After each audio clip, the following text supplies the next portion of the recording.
A crucial difference, my understanding is, between your reading of history and those of some of your new historian compatriots, they have a different approach to oral history and the use of oral history and the validity thereof.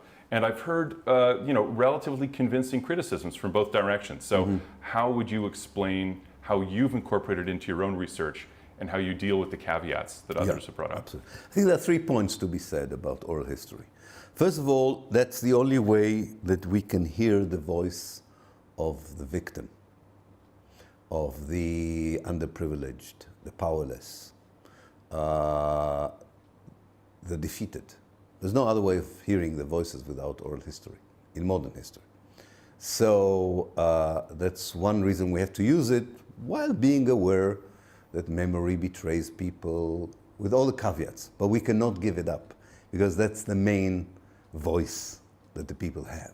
Even if it comes as a story that people heard from the parents, if the voices we want to hear are already gone.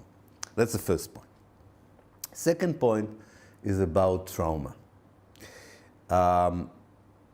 People who witnessed rape, massacre, expulsion may get the details wrong, quite possible. They may get the day wrong. They may get the numbers of people who committed the crimes wrong. They may not identify correctly the weapons that were used, absolutely. But they don't get wrong the crime. You don't get, I don't know whether you've gone into it. I've gone a lot into the narrative of abused people, and on every level before I did oral history. You can't reconstruct, even for legal purposes. You cannot establish a crime of abuse without oral history. There's no documents. Rapists don't leave a written document in the archive, I raped someone. And then the judge says, oh, if you don't have the document where the rapist said that he raped, I don't accept your narrative. He accepts the narrative of the victim, and I'm talking about, of course, the cases I was interested in were cases, historical cases.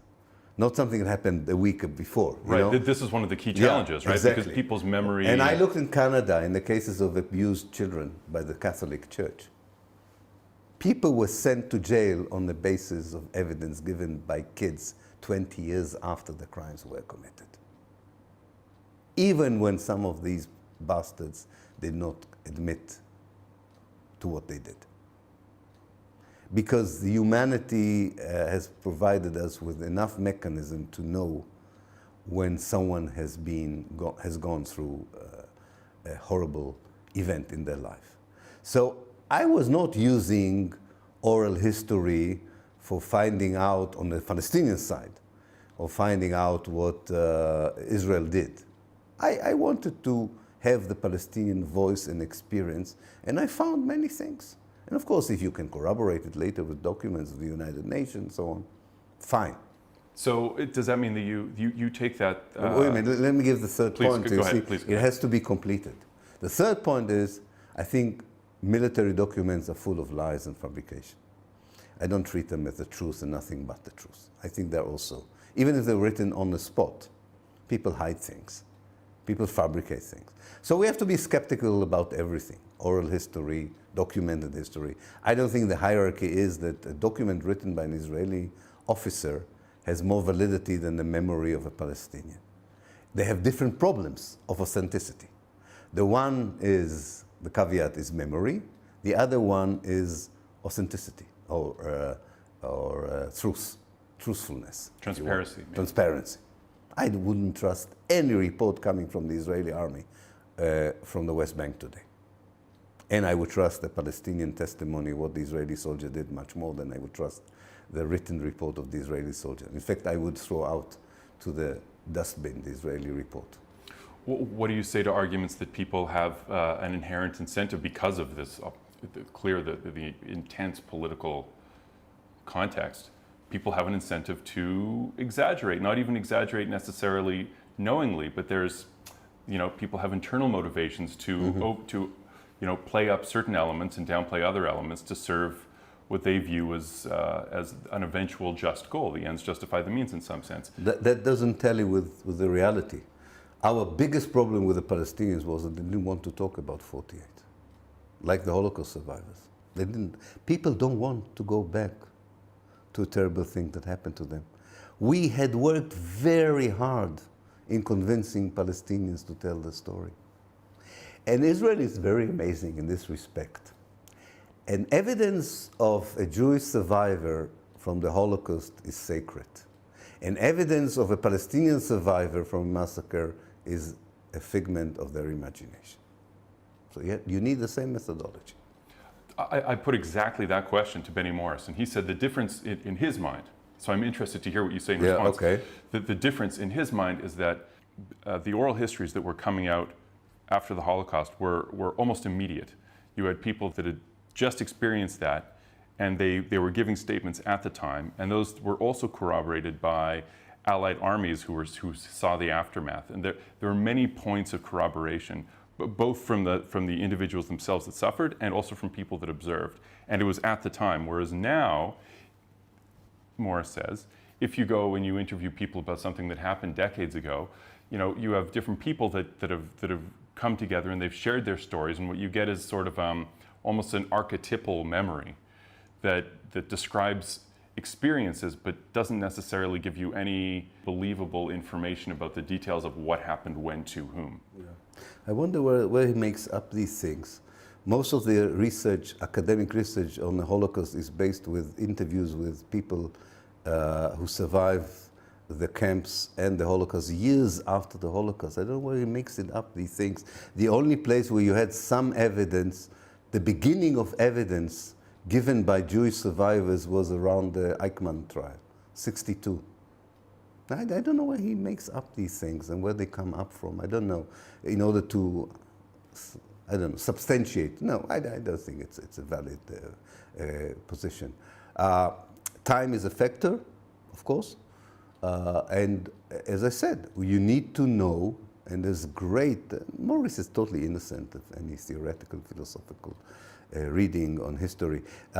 You need to read Portelli and the big names of oral history. They guide you very well into what you can get from oral history or what you can't.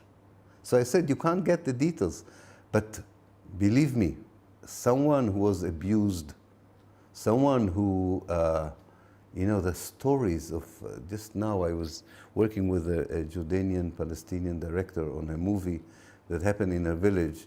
Her aunt, as a daughter, she was 12 years old, and she was locked for 4 days in a village without food, nearly died, and she saw through the keyhole things that happened in the village. People don't forget this. Even if you're 90, you don't forget it. I don't forget. I know. The thing you do as an historian, you ask about yourself. I know the things I cannot reconstruct in my life. Believe me, the traumatic events I went through are vivid in my memories if they happened yesterday. As if they happened yesterday. So I don't think that you can undermine this by such an argument. First of all, I don't think it's true. I think most of the research is based on post-Holocaust memories long after the event. And secondly, we are using it all over the world in order to reconstruct the history of indigenous people, of native people, with much longer time. We are reconstructing the history of the American slaves with stories that were running in the families. In the families. Not even, we don't have the eyewitnesses. We have, we have diaries sometimes. We have memories that were passed from one generation to the other. It is a very important source that, of course, becomes even more valid when it is corroborated. So, for instance, I'll give you an example. If a dry report by the army says, unfortunately, in the village of Ilan Pappe, our soldiers committed some things that they shouldn't have done, and they don't detail it. They just say, and the people of Ilan Pappe remember exactly what these soldiers did, even 70 years after. That's a very valid thing to put in your footnote.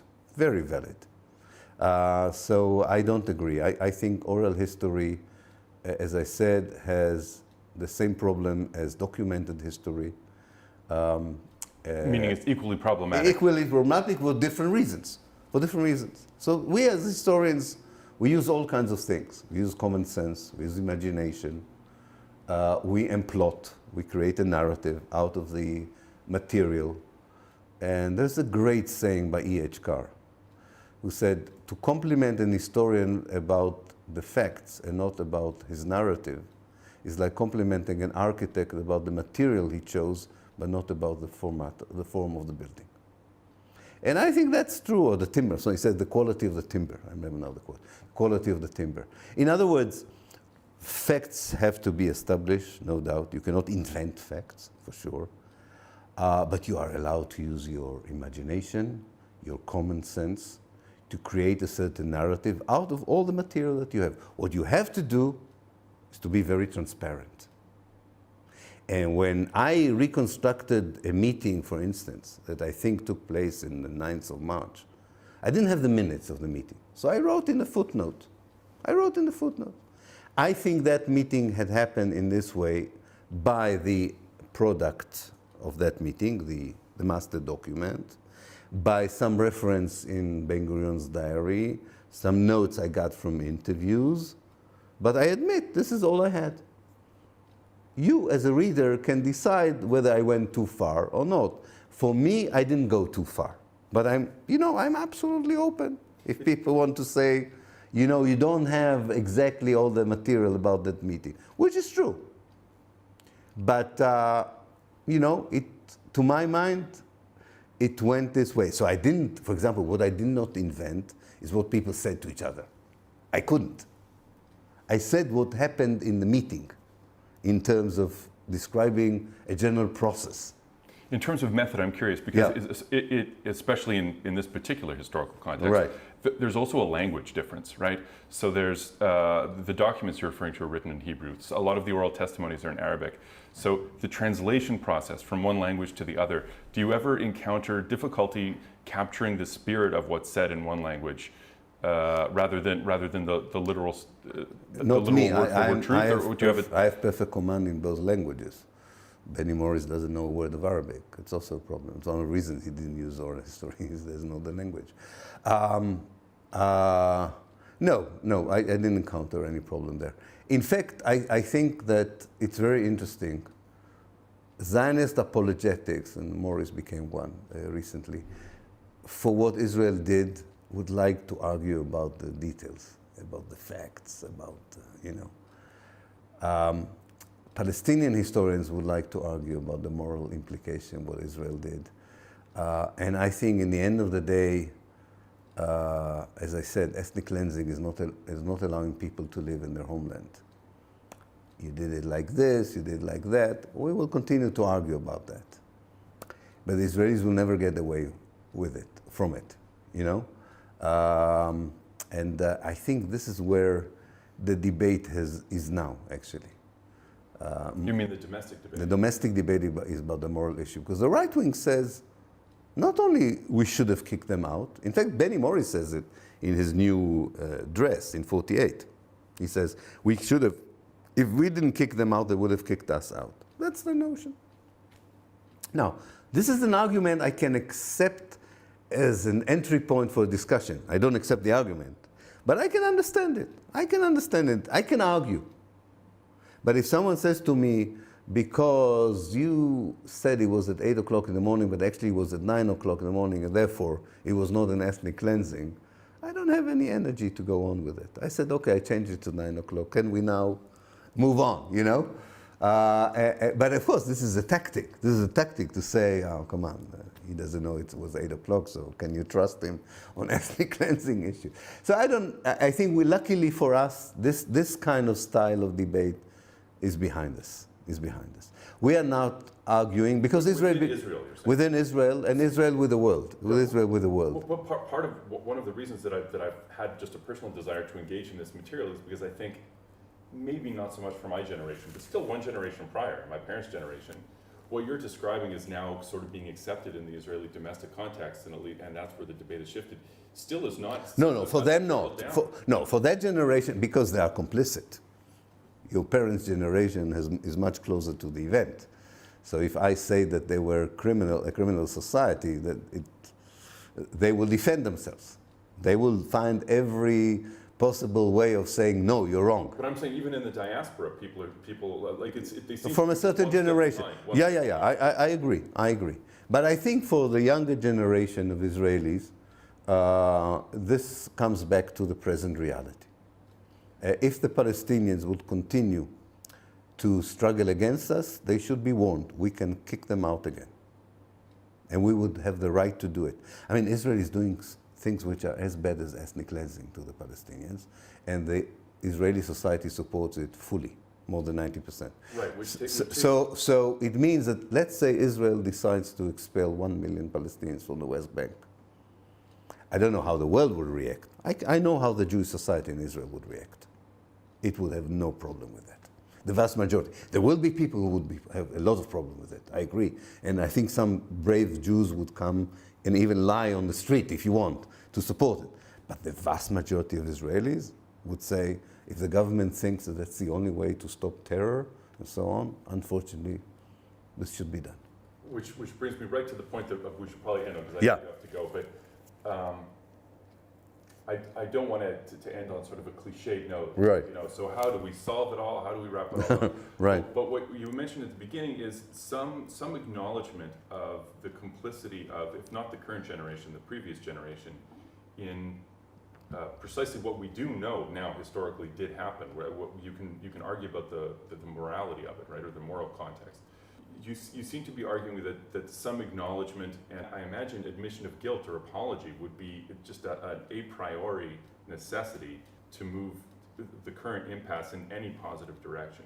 How do you see that as even being possible, given the context you just described, where people feel under pressure from what they regard as terrorism, from the things that Hamas and you know, the open air prison that is Gaza have been saying for the past however many decades? I mean, maybe there is no answer. Maybe it really is just a tragedy, right? And you just have to shrug. No. I'm an activist. I don't accept it. I'm not an observer. I'm an activist. So from a realist. No, I'm sure I have the answer to your question. Of course, I've been doing it for the last 40 years. I know what I'm doing. I remember in South Africa, visiting a few times.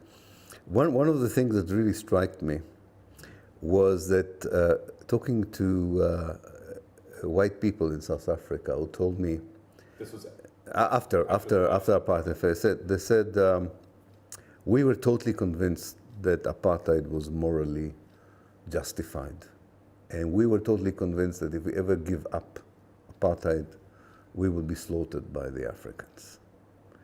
And they said to me, you know, many of us still believe apartheid is better than what we have. So I said, so why are you not doing anything? They said, well, it's very interesting. They said, publicly, we go through a process. First of all, we understand we should say publicly that we are against apartheid. We even have to show that we were against apartheid, although we were not. But as the time passes by, we really become less and less convinced that apartheid was a good idea. So it takes time. So what I'm learning from this is to have the political process of symbolic acknowledgement, let's say. You don't need to convince every Israeli Jew to make the acknowledgement. You don't need to deprogram every Zionist. You need to find the reality by which a political leadership says, even not genuinely, for the sake of reconciliation, we are making this kind of acknowledgement, and then see how it works. Now, that's one way of doing it. The other thing that we are doing, and I agree, I think there are certain generations we have lost. But I think that's why the work that Zochrot is doing and others are doing, it's education. It's education. I see one of my son's generation, much easier to talk with them about the need to acknowledge. Much easier than with their parents. They didn't live through that period. They have a much more universalist point of view. I'm not talking about everyone, because Israeli, there's two interesting processes in Israel. And it would be very interesting to see how they engage with each other. From above, the Ministry of Education, the political elite wants to create another generation of fanatic, racist, ethnic Jews. That's the program of the Israeli educational system. However, that generation is also, Israel doesn't put, for the time being, any inhibition or restrictions on connecting through cyberspace to the rest of the world. So this is a confused generation. They have an international universal point of view, and they have an educational system that wants to push them in exactly the opposite direction. Exactly the opposite direction. We are using this gap to try and widen the gap, the contradiction between the Israeli educational system program and our program. And say our, the activists. And I think we are successful, but in a very slow pace. But I'll tell you the truth. I think the days of Zionism or Israel as a Jewish state are numbered. Are numbered. I'm not sure whether I hope they're not numbered because they will be defeated by the Muslim and Arab world once they get over their own problems. I pray to God this is not the scenario that would happen. But I think they're numbered in a different way because of the moral dimension that is important to the younger generation and the younger generation's reaction to the crisis, like the 2008 reaction. This is what brought will bring Jeremy Corbyn to the Prime Minister. It will bring Bernie Sanders and like him back to politics. This is an impulse that also exists among young people in Israel, that you don't see it because here the government fights it in every possible way. That's why they're haunting soldiers against silence in such a way, because they understand that, I saw it in my younger son's class. Someone came, Noam came to talk to them. They loved him. He convinced them. And the teachers were... How old were these kids, just sort of curiosity? 17 and 18. And the teachers were worried. 1/3 of my son's class did not go to the army. 1/3 of my son's class out of 36 did not go. Now, not all of them said we're not going ideologically. Some found excuse. No, Israel... That's an unprecedented change. Yeah. No, Israel, there is this inability of us as observers to understand where it's going, and I don't have a good answer for you. Where is it going? I don't know. But I'm an activist, so I don't care where it's going. I know what I have to do, okay? What I have to do is to say, yes, you're right. The electorate, people of certain age, certain generation, by the way, Sephardi, Ashkenazi, doesn't matter, seem to like the right-wing version of Israel. They think it's working. Maybe they don't even like it, but they think it's the only thing that works because you have terror, you have Iran, you have the Arab Spring. Trump is helping, saying, you see, we even have an American president who understands us, better than this bastard Obama. Okay, but I'm saying this is one direction. There is this other direction that is not controlled. I don't know, maybe they will try and control it. But I think as activists, we should enhance it. By the way, the Palestinians have a similar problem, surprisingly. Similar problem in a different way. The old Palestinian political elite believes nationalism is the way forward. A national liberation movement. That's why many of them still support a two-state solution, said we need a nation state. You read the young people's correspondence in Facebook, Twitter, they don't want a nation state. They want to live in a state that you have equal rights as citizens. They want a one democratic state. Much more, but they don't want the Fatah, they don't want the Hamas, they don't want the joint list. They want a world of freedom. And this is something that happened in the Arab world in 2011. People said to the Egyptian government, yes, you liberated us from the British, but what life do we have as a You liberated the land, but not the people. Now we saw how the Arab regimes reacted. I warn you that the Israeli regime can react in a similar way. I think the Palestinian regime hopefully will not react in a similar way because it's a far more complex situation. They are under occupation. But it stands to reason the third uprising would be much more against the Palestinian Authority than against Israel to begin with. So we have this And the uprising will not be to throw out the PA in order to create a state. It would to say we don't like the fragmentation of the Palestinians to different groups. We don't like the way you don't talk about the right of return anymore.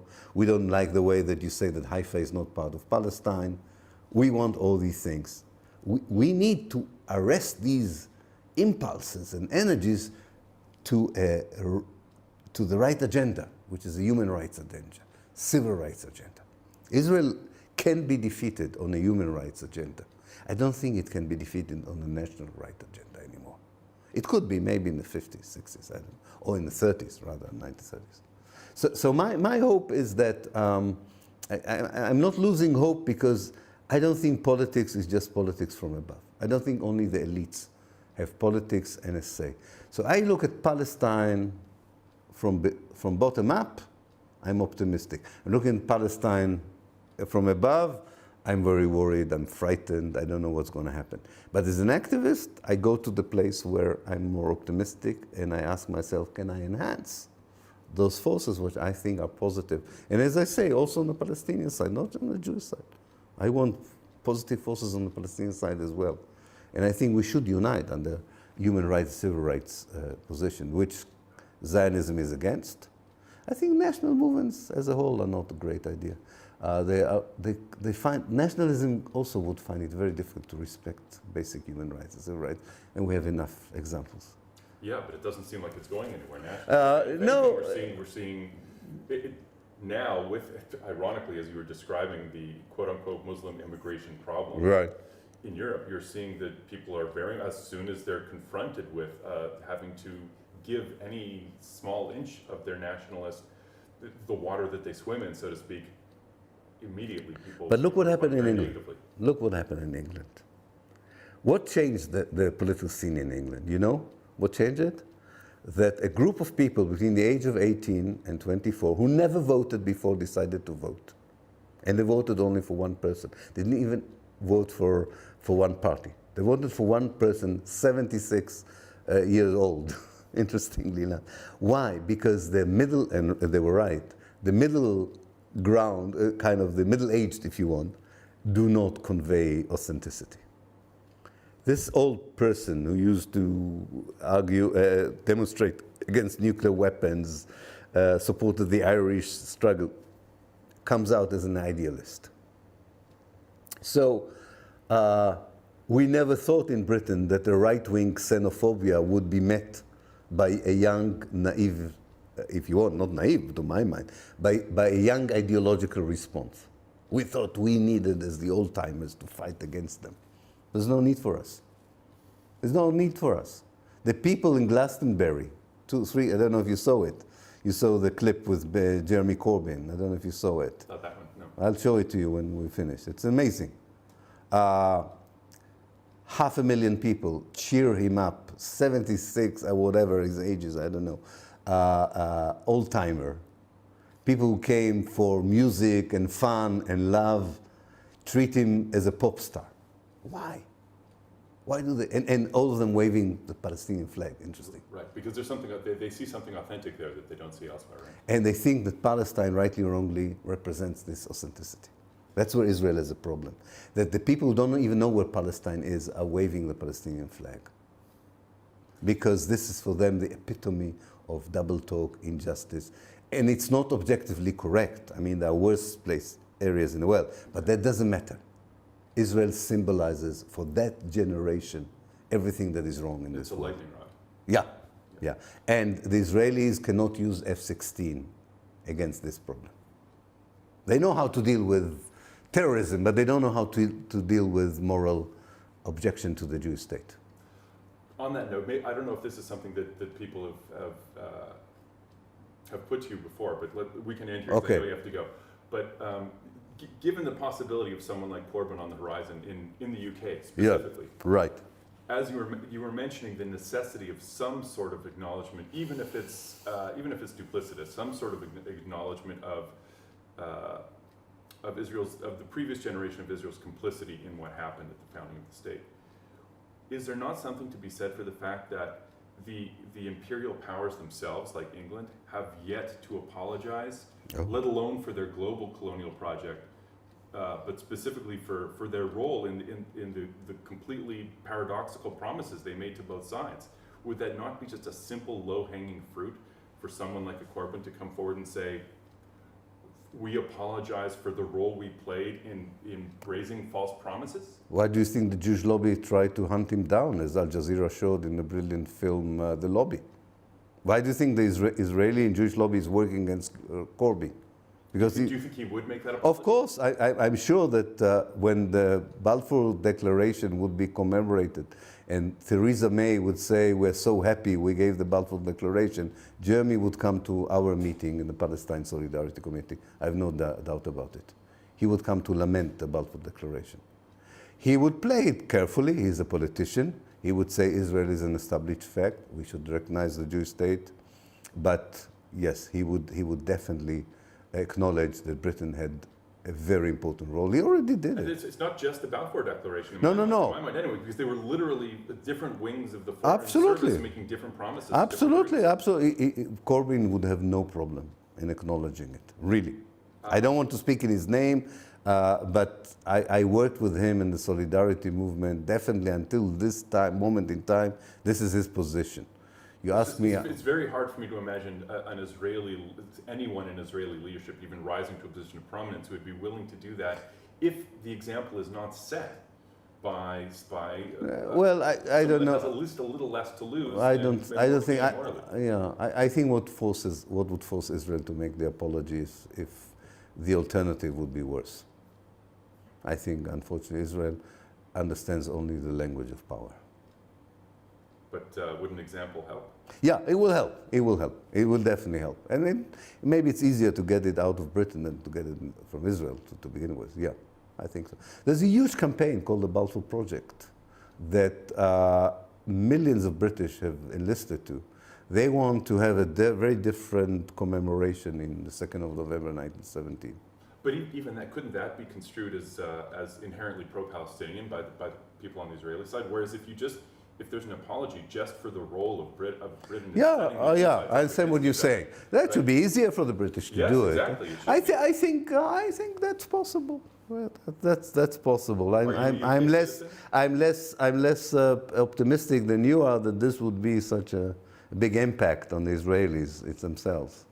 Are I you think a UK citizen? I'm just curious. no, I'm not. Oh, you're I'm not. But regardless, you have some sway there. I see. I have, yeah. No, it's a good idea. I think it's a good idea, but I'm really worried by the way that the British government is going to celebrate Balfour. That's for me is a bit too much. Let alone, don't do anything. Okay, so just say 100 years ago we gave the declaration, but they are going, Theresa May is going to come to the Israeli embassy, someone from the royal family is going to come to the Israeli embassy. I mean, they're going to say Britain gave the world something beautiful, which is called the Balfour Declaration, and that's bad. And that's why I think the only thing you can do for the time being is to have a counter event, just to mention. But I agree with you, yeah, I think it is. All in all, I think it's very good for both the Israelis and the Palestinians to know that they are not exceptional in what they did to each other and what they experienced. Actually, to contextualize it. I just think that the Palestinians have far more readiness to accept it than the Israelis do. Anyway, I think we should do that. Here, Jonathan.